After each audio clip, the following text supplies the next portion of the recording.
సాధ్వీమూర్తులు బ్రహ్మవాదినులు సాహస ధీర తపస్వినులు ఇలకు దిగిన శక్తి త్రయ దీప్తులు ఈ దివ్య ధరణి పుత్రికలు.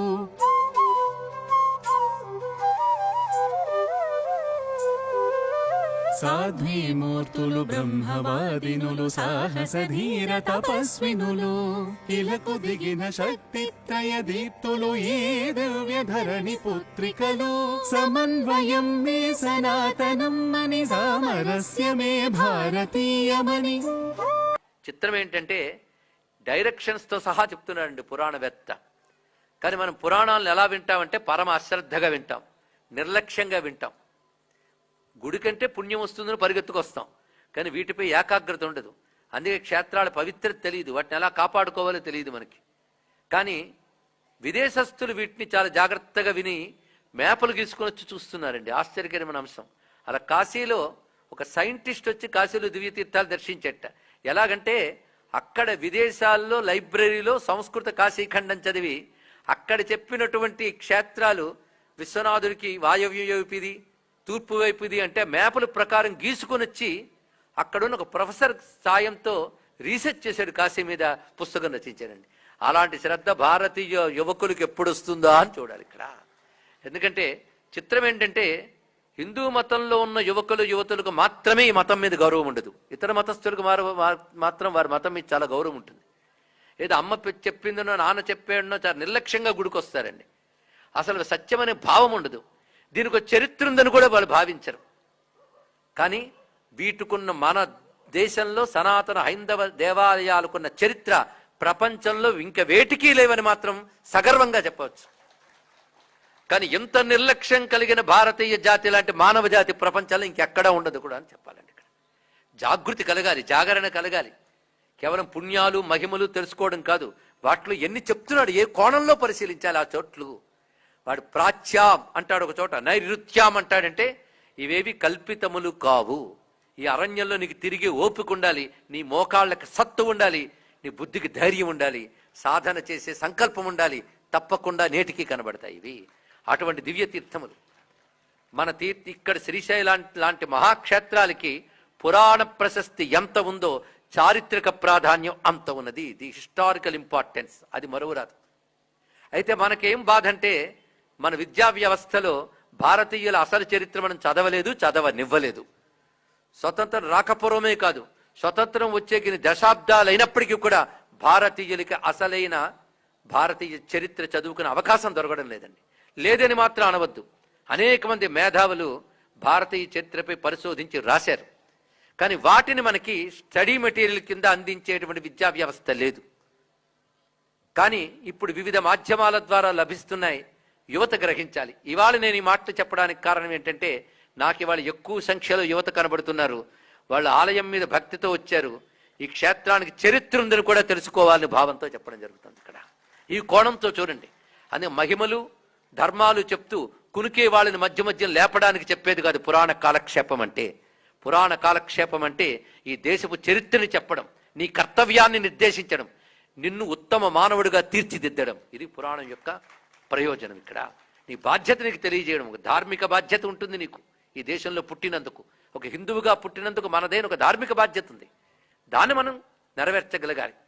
అటువంటి కర్తవ్యాన్ని ప్రేరేపించడానికే, అంతేగాని ఇంట్లో బాగా అలసిపోయాం ఇక్కడికి వచ్చి కొనుక్కుదామనే కొనే వాళ్ళ కోసం కాదు పురాణం కూడా. ఇంతవరకు అలాగే విన్నాం. ఇక నుంచైనా జాగృతి చెంది వినాలి, తెరిచిన కళ్ళతో వినాలి, తెరచుకున్న ఓపెన్ మైండ్తో వినగలగాలి. అలాంటి దృష్టితో చూస్తే పురాణకర్త ఎంత విశేషంగా వివరిస్తున్నాడు ఇక్కడ వ్యాస భగవానుడు. దాన్ని పెద్దలు మన దాకా భద్రపరిచారు, తీసుకువస్తున్నారు.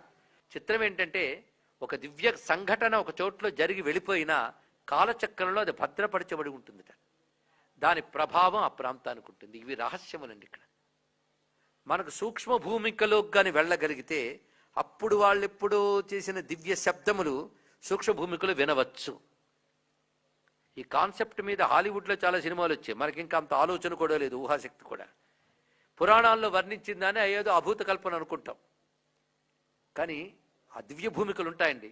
చిన్న ఉదాహరణ చెప్పాలి. మహాభారతంలో నలదమయంతుల చరిత్రలో దమయంతి విధివశాత్తు ఏకాగ్గా సంచరిస్తూ ఉంటుంది. అరణ్యంలో పతి దూరం అవుతాడు. అది దురదృష్టవశాత్తు అటువంటి పరిస్థితి ఏర్పడినప్పుడు అరణ్యంలో ఆమె సంచరిస్తూ భగవత్స్మరణ చేసుకుంటూ వెళ్తుంది. ఆవిడ మహాపతివ్రత, తపస్విని, శుద్ధమైన హృదయం కలది. అటువంటి ఆమెకు దేవతలు సహకరిస్తారు.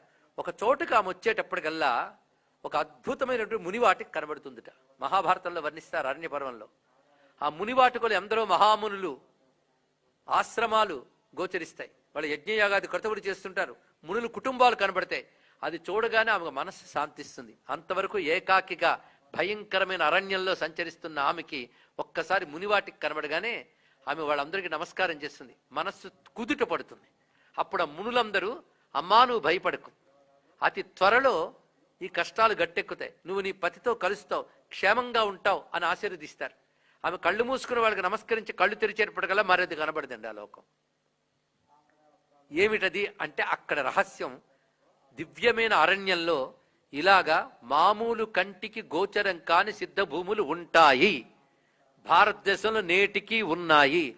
వీటి రహస్యాలు తెలియాలి అంటే ఇంగ్లీష్లో కొన్ని బుక్స్ వచ్చాయి. పరమహంస యోగానంద మొదలైన వాళ్ళు రచించినటువంటి ఆటోబయోగ్రఫీ ఆఫ్ యోగి ఇత్యాదులు. ఇంకా స్వామి రామ అనే ఆయన ది హిమాలయన్ మాస్టర్స్ అని పుస్తకం రాశారు. ఇవి చదివితే ఇలాంటి సిద్ధభూముల మీద కొంత అవగాహన కలిగి ఉంటుంది. మీరు మామూలుగా దాటిపోతూ వెళుతున్నప్పుడు దుర్గమారణ్యం అనిపించే చోట ఇలాంటి మునిబాటుకులు ఉంటాయి. మీకు కనబడితే అక్కడ నానా గోలా చేస్తారు కనుక కనబడకుండా ఉన్నాయి. కనబడితే మళ్ళీ టీ దుకాణాలు, కూడని దుకాణాలు వస్తాయి. నిన్నని చెప్పుకున్నాం కదా, చిప్స్ ప్యాకెట్లు, అక్కడే తిని పారేయడాలు, ప్లాస్టిక్ బాటిల్స్, ఈ పాపాలన్నీ తయారవుతాయి కనుక మన కంటికి కనబడకుండా ఎన్నో దివ్య భూమికలు ఉన్నాయి. ఇలాంటివి కొన్ని హిమాలయాలు ఉన్నాయట. ఈ విషయం ఒక మహానుభావుడు స్వామి తపోవన్ మహారాజ్ అని చిన్మయానంద్ గారు గురువు గారు పుస్తకం రాస్తూ చెప్తారు. కొన్ని చోట్లకి వెళ్ళేటప్పుడు రాళ్లు పడతాయట మీద. ఎందుకంటే మనం చేరకుండా ఉండడం కోసం ఆ పని చేస్తారు సిద్ధపురుషులు. ఎందుకంటే మామూలు భక్తు మెటీరియల్లో బతికే వాళ్ళు దేహములు సంస్కార రహితములు. అటువంటి వారు అక్కడ చేరిత చోట్లు కలుషితమవుతాయి. ఆ దివ్యత్వం పొందే అర్హత వీళ్ళకి లేదు. అందుకే సిద్ధభూముల్లోకి రానివ్వవు కొన్ని శక్తులు.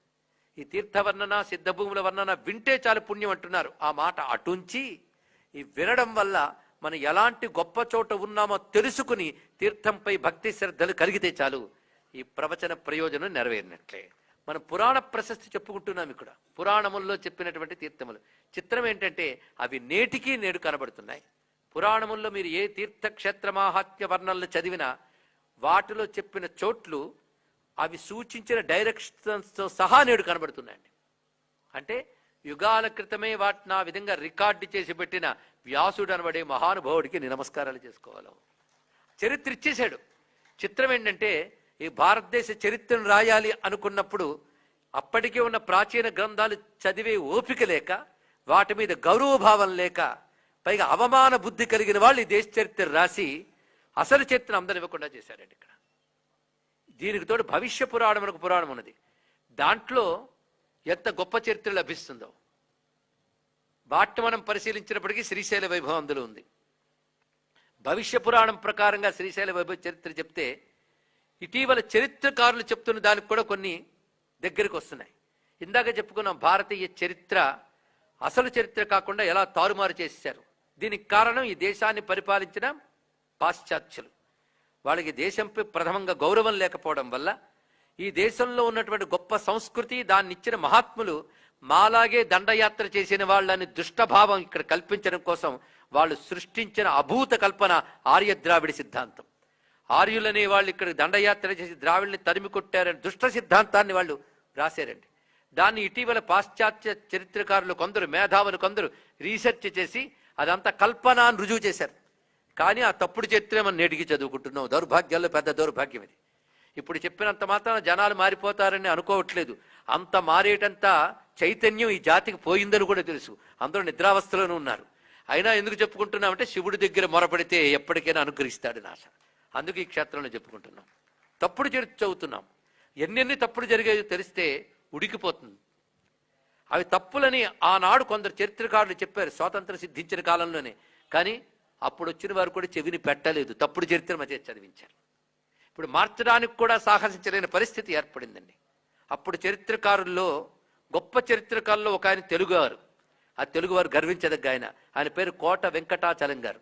ఆయన అంతరిక్ష విజ్ఞానాన్ని కూడా పరిశీలించి నక్షత్రాల పొజిషన్స్ ఎలా మారుతాయో తెలుసుకుని దాన్ని బట్టి హిస్టరీని చెప్పేటప్పుడు పురాణాలు మన చరిత్రకి ఆధారాలను రుజువు చేశాడు తెలుసుకోండి.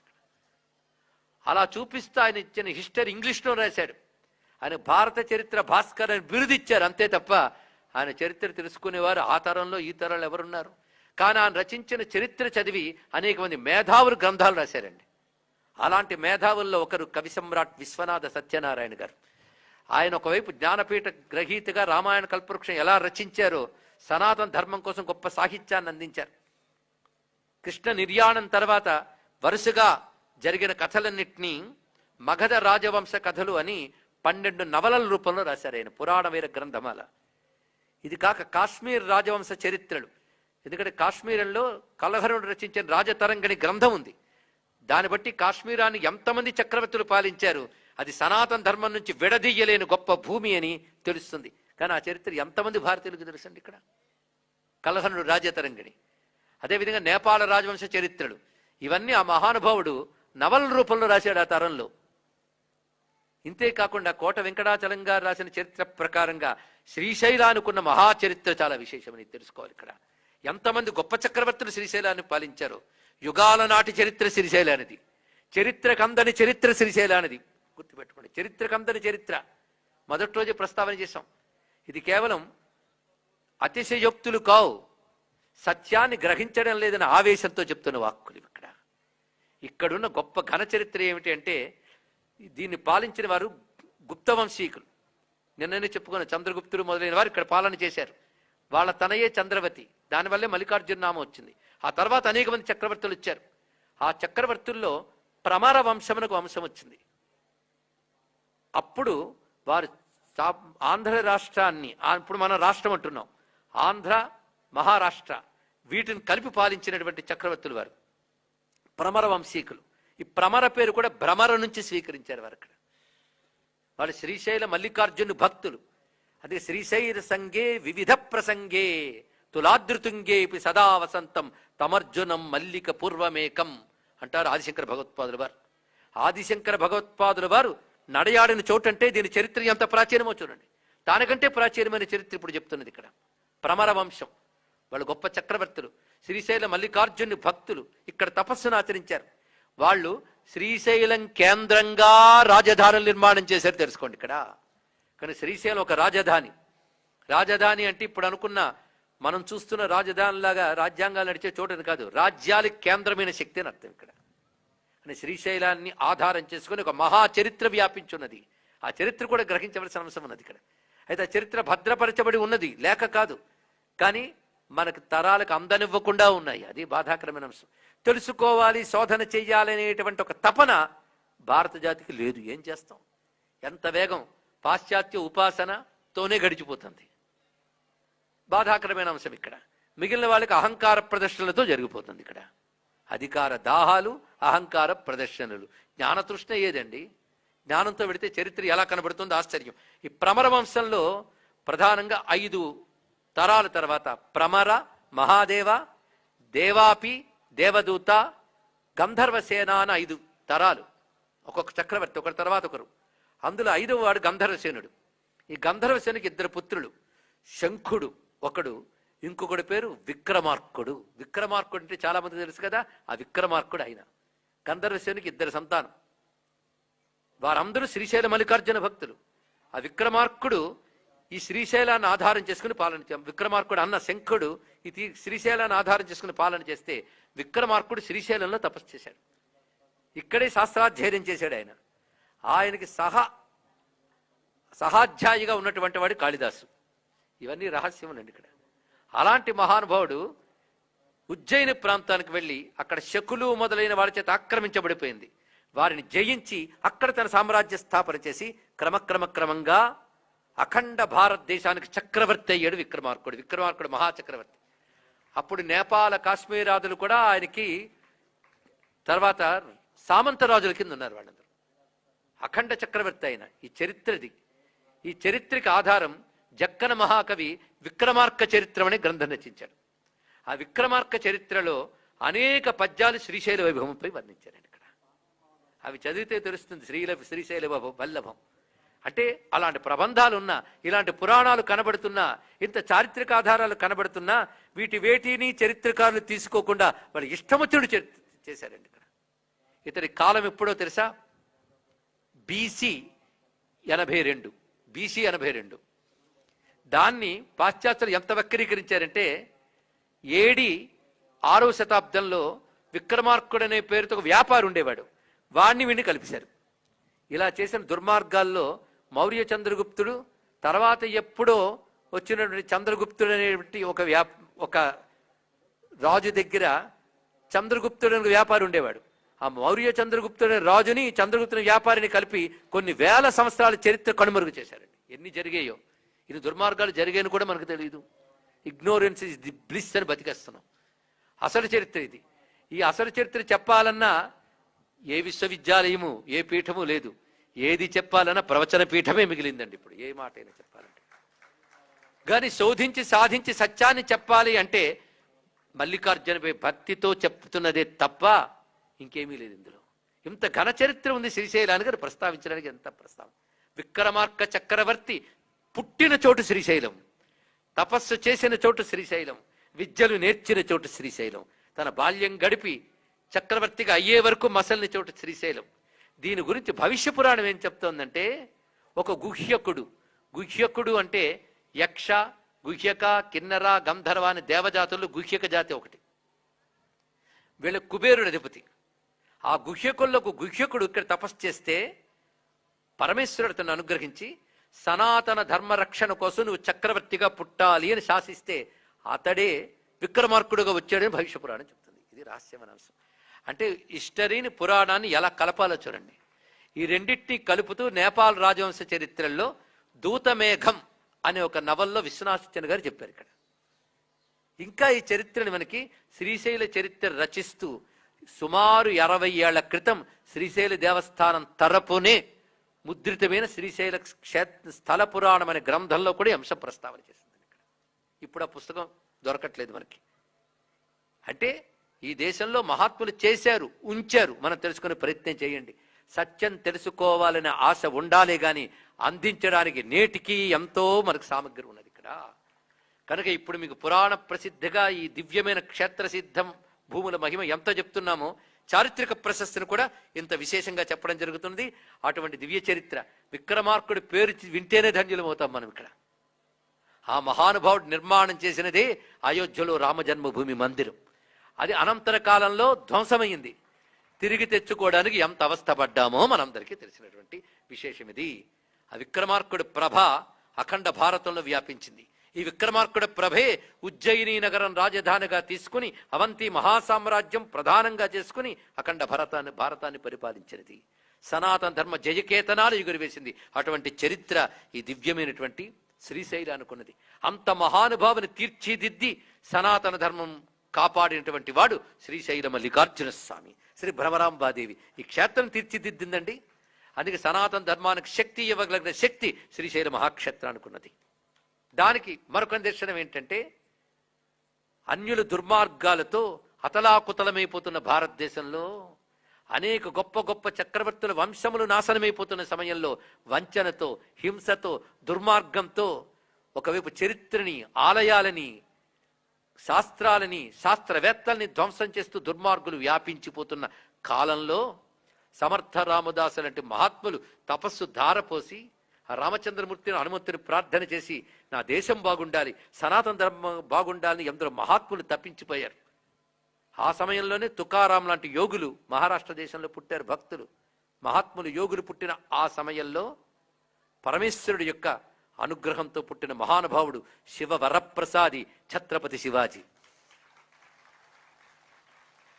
అలాంటి ఛత్రపతి శివాజీకి ఆయనే సమగ్ర హిందూ సామ్రాజ్య స్థాపన చేసిన మహానుభావుడు. చరిత్ర చూడండి.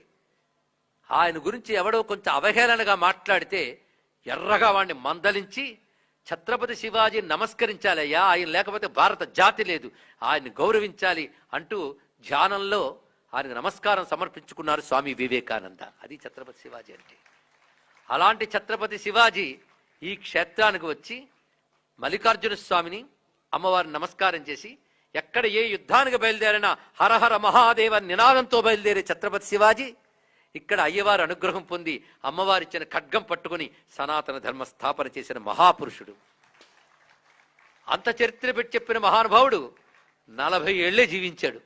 కానీ బాధపడక్కర్లే, ఆయన పెట్టిన బలం, ఆయన ఏర్పరిచిన ఎల్లలు, తర్వాత వచ్చిన పీష్వాలు 100 ఏళ్లు స్థాపించి ఇప్పటి ఈ భారతం నిలబడ్డానికి కారణమయ్యారు. అందుకే అటువంటి ఛత్రపతి శివాజీకి ఆ శక్తినిచ్చిన శ్రీశైల మహాక్షేత్రం. దీన్ని బట్టి శ్రీశైలం కేవలం పుణ్యక్షేత్రమే కాకుండా సనాతన ధర్మాన్ని, అఖండ భారతదేశాన్ని రక్షించగలిగిన దివ్య శక్తి కేంద్రం అని తెలుసుకుని, ఇలాంటి శక్తి కేంద్రం వద్ద నా భారతదేశంలో ప్రతి రాష్ట్రము సనాతన ధర్మంతో శోభించాలని, సనాతన ధర్మాన్ని రక్షించగలిగేటువంటి పాలనా వ్యవస్థలు రావాలని మనం భ్రమరాంబికా సమేత మల్లికార్జున స్వామిని ఆరాధన చేద్దాం. ఇది సిద్ధుల భూమి, ఇది తపస్సుల భూమి, ఇది పరమేశ్వరుడి భూమి, ఇది పరాశక్తి యొక్క శక్తిపీఠం, ఇది జ్యోతిర్లింగ ధామం. అంత భవ్యమైనటువంటి ఈ వైభవాన్ని స్మరణ చేస్తూ మొదలుకొని అనేక మంది స్త్రీలు తపస్సును ఆచరించి ఈశ్వర అనుగ్రహం పొందారు. దీన్ని బట్టి సనాతన ధర్మంలో పరమేశ్వర అనుగ్రహానికి సాధన చేయడం, అనుగ్రహం పొందడం యుగాల నుంచి భారతదేశంలో పురుషులకు ఎంత ప్రాధాన్యం ఇచ్చారో స్త్రీలకు కూడా అంత ప్రాధాన్యం ఇచ్చారు అని తెలుసుకోవాలి ఇక్కడ. అందుకే ఈ దివ్యక్షేత్రంలో ఎందరో సిద్ధి పొందిన స్త్రీలు ఉన్నారు, సిద్ధి పొందిన సిద్ధ పురుషులు ఉన్నారు, దేవతలు ఉన్నారు. అదే సనాతన ధర్మంలో భక్తి, ధర్మము, జ్ఞానము ఇవి అందరికీ కూడా సమానమైన అనుగ్రహాన్ని ప్రసాదిస్తున్నాయి అనే విషయాన్ని దీని ద్వారా తెలుసుకుంటూ, అయితే మన నిర్లక్ష్యం వల్ల, ఇతరుల దాడుల వల్ల భవ్యమైన ఆలయాలు ఎన్నో ధ్వంసమైపోయాయి. ఇటీవల కొంచెం శ్రీశైల దేవస్థానం వారి దృష్టి దాని వైపు వెళుతూ అక్కడ కొంతమేరకు పునరుద్ధరణ చేసి కొందరు అర్చకులను అప్పుడప్పుడు నియామకంగా పంపిస్తున్నారు. ఇది హర్షించదగ్గ విషయం. ఇది కొనసాగుగాక, ఇంకా ఇతోధికంగా జరుగుగాక అని కోరుకుంటున్నాం. ఇక్కడ ఈ దేవస్థానం వారు ఏర్పాటు చేసిన ప్రవచనంలో స్వామి సన్నిధిలో స్వామికి విన్నవిస్తున్నటువంటి కోరికలు ఏమిటంటే, అది సరైన అధికారులను ప్రేరేపణ చేసి స్వామి జరిపించాలని కోరుకుంటున్నాం. శ్రీశైలం పవిత్రైన భూమి, ఇది వ్యాపార కేంద్రం కాదు. దీని పవిత్రత కాపాడబడాలి. దీని చుట్టూ 4 ద్వారాల లోపల 4 ద్వారాల వరకు విస్తరించినటువంటి ఏ ఆలయములు ఉన్నాయో, ఏ తీర్థములు ఉన్నాయో అవి అత్యంత శుభ్రముగాను, నిత్య ధూపదీప నైవేద్యములు జరుగుతున్న విధంగాను ఉండాలి అని ప్రార్థిస్తూ ఉన్నాం. దానికి ఇక్కడ గౌరవనీయులైన బోర్డు మెంబర్స్ ఉన్నారు, అధికారులు ఉన్నారు, అలాగే ఇక్కడ వింటున్న వాళ్ళు ఎందరందరూ ఉన్నారు. వాళ్ళందరూ పట్టుబడితే ఇది అసాధ్యమేమీ కాదు. అందరి బుద్ధిని కూడా భ్రమరాంబ సహిత మల్లికార్జున స్వామి ప్రేరేపించుగాక. ఇటువంటి క్షేత్రములు ప్రపంచంలో ఎవరికీ దక్కవు, భారతీయులకు దక్కే గనక భారతీయులందరి బాధ్యత వీటిని కాపాడుకోవాలి, వీటి విలువ తెలుసుకోవాలి. సాధారణంగా ఎక్కువ అలవాటైపోతే విలువ తెలియదండి. అందుకే సాధారణంగా అక్కడ దగ్గరలో తిరుగుతున్న వారికి తెలిసే విలువ కంటే దూరం నుంచి వచ్చే వారికి విలువ తెలుసు. రెండవది, మనదైన ఋషులిచ్చిన సాహిత్యంతో పరిచయం ఉంటే వీటి విలువ తెలుస్తుంది, శ్రద్ధ పెరుగుతుంది. ఆ పరిచయం లేకుండా పోతుంది. ఎంతోమంది ఈ దేవస్థానాలు ఎన్నిట్లో పనిచేస్తుంటారు, వారికి ఎంతమందికి దేవస్థానాలు విలువ తెలుసు, క్షేత్రాల యొక్క వైభవం, వాటి ప్రశస్తి తెలుసో చెప్పండి. ముందు వాళ్ళ అధ్యయనం చేయాలి. అలా అధ్యయనం చేసిన తర్వాత వాళ్ళని నియామకం చేసినట్లయితే వాళ్ళు మరింత జాగ్రత్తగా మసులుతారు. ఇది గమనించుకుని అటువంటి నియామకాలే దేవస్థానాల్లో జరగాలి. కేవలం వాళ్ళ విద్యార్హతలు మాత్రమే కాకుండా ఆ క్షేత్ర తీర్థ వైభవాలు తెలుసుకుని రక్షించే ఒకానొక సత్సంకల్పం వారందరికీ కలుగ్గా కానీ మనం ప్రార్థన చేద్దాం. అటువంటి పరిణామం జరగాలి. కలికాలం కదా అని సర్దుకుపోవడం కాదు. దేవాలయ ప్రాంతాల్లో మసలి ప్రతివారు, అర్చకులు, సిబ్బంది, అధికారులు అందరూ దేవాలయంపై భక్తి కలిగి ఆ పరిసర క్షేత్రాలు రక్షించుకోవాలని బుద్ధి కలిగి ఉందిరుగా కానీ మనం ప్రార్థన చేసుకుందాం. తేలిగ్గా తీసుకోవద్దు ఇలాంటి మహాక్షేత్రాలని. ఇలా భారతదేశంలో నదులు చూసినా, పర్వతాలు చూసినా, దివ్య భూములు చూసినా మన దేవతల సాక్షాత్కారం కనిపిస్తుంటుంది కనుక భారతదేశం 100కు 100 పాళ్ళు సనాతన వైదిక ధర్మదేశం, హైందవ ధర్మదేశం, దివ్య క్షేత్ర దేశం, దివ్య తీర్థ దేశం, దేవతల దేశం, మహర్షుల దేశం. అటువంటి దివ్య దేశము సనాతన ధర్మము వర్ధిల్లుగాక. సనాతన ధర్మ రక్షణలో భారతదేశం, భారతదేశంతో సనాతన ధర్మం వర్ధిల్లుగాక అని పరమేశ్వరుని ప్రార్థిద్దాం. ఎందుకంటే మొత్తం అఖండ భారతంలో సనాతన ధర్మాన్ని రక్షించే దివ్య కేంద్రం శ్రీశైలం. ఇదొక రహస్య విషయం. ఇక్కడి నుంచే దివ్యశక్తి దేశమంతా విస్తరిస్తుంది. దానికి విక్రమార్క జనన విజయాదుల గాథ చెప్పుకున్నాం. అలాగే ఛత్రపతి శివాజీ ఇక్కడ అమ్మవారి యొక్క శక్తిని పొందాడు ధ్యానం చేసి. తన అష్టమంత్రులతో ఈ క్షేత్రంపై సమావేశం ఏర్పాటు చేశాడు. అదృష్టవశాత్తు దాన్ని మనకు గుర్తు చేస్తూ స్ఫూర్తినిస్తూ శివాజీ స్ఫూర్తి కేంద్రం అనే దాన్ని అద్భుతంగా నిర్వహిస్తున్న వారిని అభినందించవలసిందేనండి. శ్రీశైల మల్లికార్జున దర్శనానికి వచ్చినటువంటి వారు మల్లికార్జున దేవస్థానం వారి ఇచ్చిన చోటులో నిర్మించిన శివాజీ స్ఫూర్తి కేంద్రాన్ని దర్శించవలసినదే. ఆ స్ఫూర్తిని మనం పొందవలసినదే. అలాంటి మహాత్ముల స్ఫూర్తి ఇప్పుడు హితోధికంగా భారతదేశానికి లభించుగాక. ఆ స్ఫూర్తి కలిగినటువంటి దివ్య నాయకత్వం భారతదేశానికి శాశ్వతముగా సిద్ధించుగాక అని ప్రార్థన చేసుకుందాం.